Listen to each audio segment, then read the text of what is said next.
حضرت سیدنا ابراہیم علیہ السلام آپ کی پیدائش کا واقعہ بھی بڑا مشہور ہے، اور یہ بات یاد رکھیے کہ جس دور میں جب بھی کوئی ظالم بادشاہ نے حکومت کی اور جب بھی ان کے قریبیوں نے ان سے یہ کہا کہ آپ کی حکومت ختم ہونے والی ہے، تو انہوں نے اس بات کو ہلکا نہیں لیا بلکہ اپنے لیے احتیاطی تدابیر کر لی۔ جس طرح حضرت موسیٰ علیہ السلام کا واقعہ آپ نے سماعت فرمایا تھا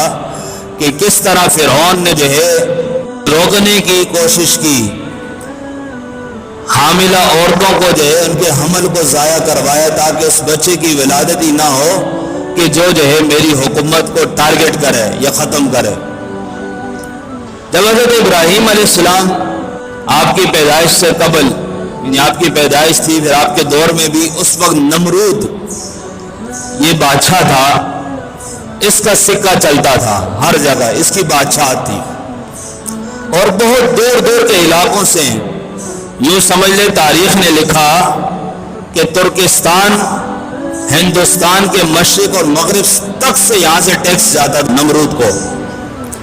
اور یہ جو ہے بادشاہ تھا۔ دنیا کے اندر 4 بادشاہ گزرے ہیں جس سے اللہ تبارک و تعالیٰ نے ان 4 بادشاہوں کو پوری دنیا پر حکومت دی ہے۔ 4 بادشاہ ایسے گزرے ہیں کہ جنہیں پوری دنیا پر حکومت ملی، 2 کافر ہیں، 2 مسلمان ہیں۔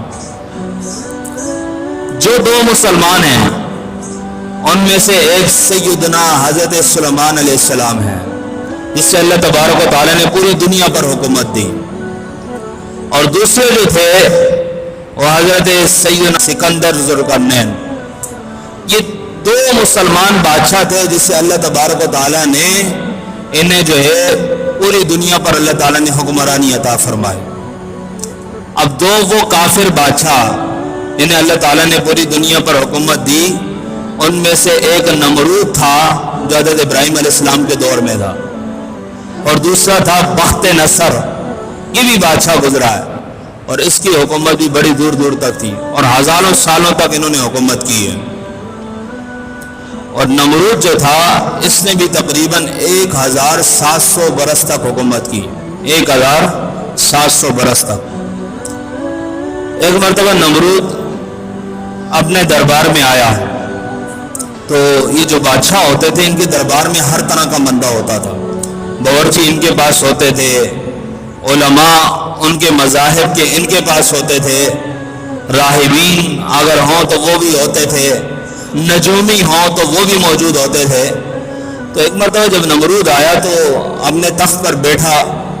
تو اپنے ارد گرد جو نجومی بیٹھے تھے ان کو پریشان پایا، تو نمرود نے اس سے پوچھا کہ کیا ہوا، تمہارے چہرے کی رنگت بدلی ہوئی ہے، چہرہ تمہارا جو ہے کچھ اچھے آثار نہیں لگ رہے، کچھ پریشانی ہے؟ تو انہوں نے کہا کہ حضور آسمان پر ایک ستارہ نمودار ہوا ہے، اور وہ ستارہ ایسا ستارہ ہے، اب نے اپنا حساب لگایا جس سے یہ پتہ چلا کہ وہ ستارہ آپ کی حکومت کے زوال کا سبب بنے گا،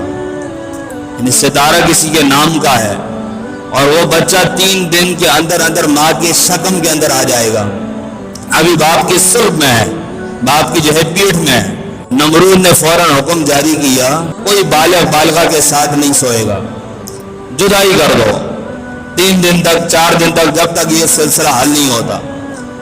جب 3 دن گزرے تو اگلے دن پھر جو ہے نجومی حاضر ہوئے، تو انہوں نے کہا کہ وہ ستارہ باپ کی پیٹھ سے نکل کر ماں کے شکم میں آ گیا ہے،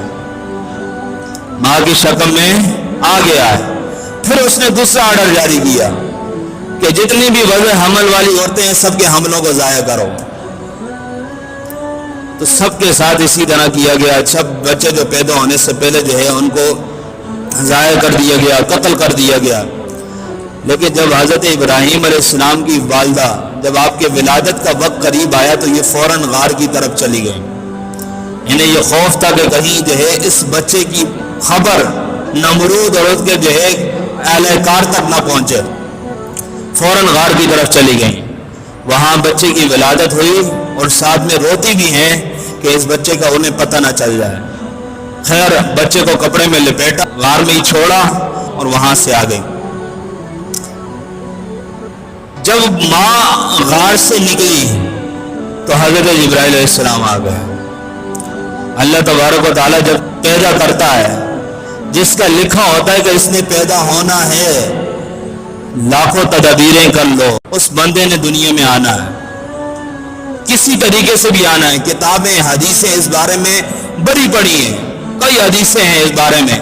کہ اللہ تبارک و تعالیٰ نے کسی چیز کو پیدا کرنا ہے، لاکھوں اس کی راہ میں رکاوٹیں ڈال دو،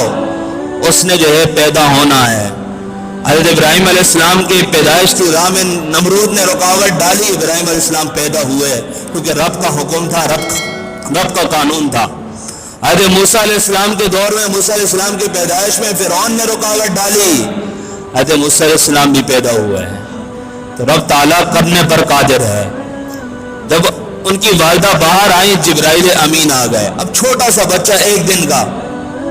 حضرت جبرائیل آئے